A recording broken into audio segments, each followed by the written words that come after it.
No one believed Daniel when he said life had been unfair. A single dad, juggling 2 jobs after his wife passed, he had one dream: to give his daughter Emily a safe, warm life. But fate wasn't kind. A month ago, CEO Alina Sterling, known for being ice-cold and ruthless, fired him for being late once. The day Emily had fallen sick and he rushed her to the doctor. Daniel didn't argue. His pride was scarred, but his daughter came first. Now, he stood outside a company team-building retreat, not as an employee, but as a last-minute emergency driver called to replace someone who backed out. He didn't want to be here, but he needed the money. And he had Emily with him, no one to leave her with.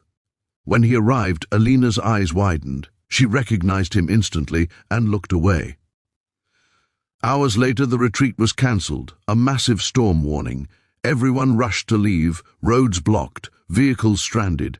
Daniel offered a ride to the last person standing outside. Alina Sterling herself, shivering in the snow, abandoned by her luxury driver. She didn't want to ask him. He didn't want to help her. But Emily, warm-hearted even at 8, tugged Daniel's coat. "Daddy, she looks lonely. We should help." He sighed. "Get in." Driving through blinding snow, the road disappeared. Their car skidded. Engine died. Stranded. Daniel spotted a wooden cabin nearby. Emergency shelter.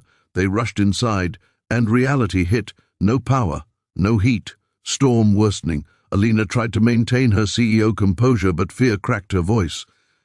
"I didn't mean to fire you like that. I was under pressure." Daniel looked at her, calm but wounded.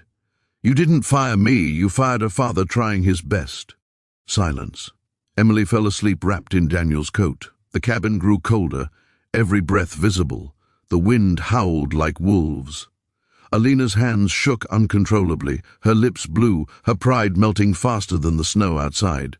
Then, in a fragile whisper that didn't sound like a CEO at all, she said, "Daniel, I can't feel my fingers. Can I slip under your blanket, just to stay warm?"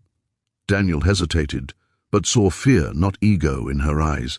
He opened the blanket, and for the first time the woman known as Ice Queen CEO finally looked human. Inside that thin blanket, Alina trembled, not from fear of snow, but fear of vulnerability. Daniel kept distance, respectful, his body shielding Emily and the CEO from the freezing air. Alina whispered, voice breaking, "I never knew. People live like this. That one emergency could destroy someone's life." Daniel didn't respond immediately. Sometimes silence speaks truth louder. Hours passed. Storm grew worse. Emily woke, smiled sleepily at Alina. "You're safe. Daddy protects people." Something pierced Alina's heart, a simple child's faith. She turned to Daniel. "Why didn't you fight your termination? I was tired of fighting people who see money, not humans." Her eyes filled with tears she never allowed in boardrooms. The wind roared harder, trees cracking outside, cabin walls shook. Emily clung to Daniel. Without thinking, Alina held Emily's tiny hand too. For the first time, warmth wasn't just physical. Morning finally crawled in. The storm stopped.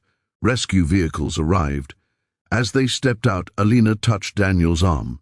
"Come back to the company, not as a driver, as a team leader, with double pay.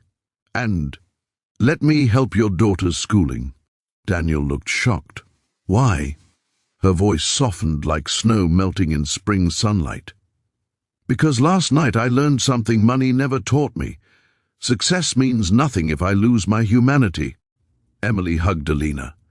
"You're not scary. You just needed a blanket hug." Alina smiled. A real smile, the kind no boardroom ever saw. Weeks later, Daniel returned to work. Appreciated, respected. Emily got a scholarship. Alina visited often, almost like family. They weren't a romance yet, but a bond was born in a storm, soft as whispered warmth in a freezing night. And every time, winter wind blew, Daniel remembered.